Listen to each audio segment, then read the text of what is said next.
Ged sat among the branches of an elm tree, watching the elevator cable reaching far above Helium Tower, off to Thuria in orbit. The elevator was due in around 15 minutes, and if he was right, Hogan would be on that elevator. Ged's informant had seen his shuttle arrive at Thuria 2 hours earlier. There was no way he would stay there. He was coming to the surface.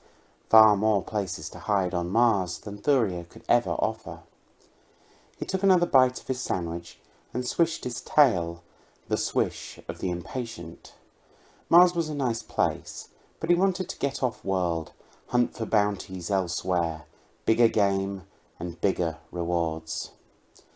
Finally, the elevator began to descend through the centre of the tower, slowing as it did so, until at last it came to a stop. Ged stood, gripping his claws into the bark to steady himself. He turned his eyes and ears to the gates, breathing deeply to catch any sense that came his way. A swarm of Martian humans and anima began to flood from the gates. Among the crowd are a few off-worlders. Hogan is a belter, shorter, leaner, and a pinkish-brown colour, so he would stand out, likely wearing more coverage. In his eye view, targeting and facial recognition software filtered dozens of faces a second, searching for any probable matches. Martians were all coming up under 20%, some of the off-world humans coming in at 40 to 80.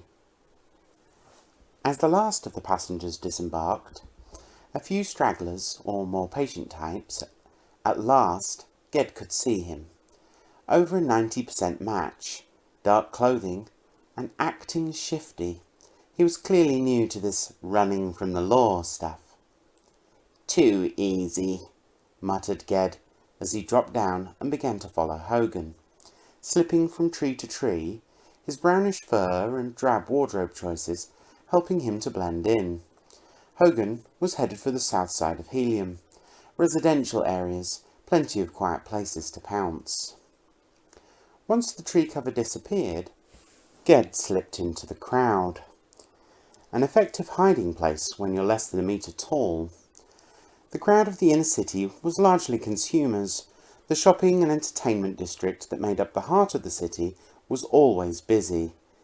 Ged followed him for almost an hour through bustling streets, hoping another bounty hunter didn't spot Hogan. Eventually, the crowd began to thin, as the edge of the shopping district fell behind them. Ged began to ready himself, switching his body and software settings to hunting modes, slipping on his taser glove and warming up his attack programs.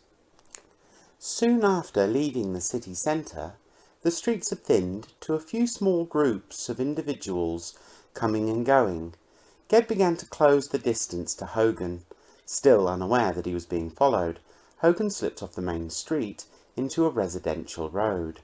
An empty road. Ged covered the last few metres in a sprint, his padded boots making no sound as he ran. Leaping into the air in the last moments, Ged was atop Hogan's back in the blink of an eye. Hogan staggered and began to reach back, but Ged slammed his taser-gloved hand into his cheek. The crackle of discharges muffled by the now twitching face of his target. The combination of a 20-kilo cat on his back, claws digging into his waist and shoulders, along with tens of thousands of volts of the taser, were all too much for Hogan, staggering and collapsing under the combined force. Ged immediately pulled Hogan's hood back and slapped a neural band on his head, attack programs tearing into the over-the-counter defense barrier. It fell in moments and exposed Hogan's mind to Ged's rule, quickly downloading Hogan's mind into storage, then erasing the contents of the body's brain. Ged uploaded a drone AI to the body, causing it to get up from the ground despite the cat on its back. Ged ordered the body to head for his hotel room, hanging on for the ride. Once underway, he called the Jupiter Colonial Union offices on Mars, getting put through to the Bounties Department. It didn't take long for them to take Hogan's mind and compensate him. Soon there would be thousands of Bloodhound AI hunting the net for copies of this would-be villain, just in case he was smarter than he looked. Ged doubted it.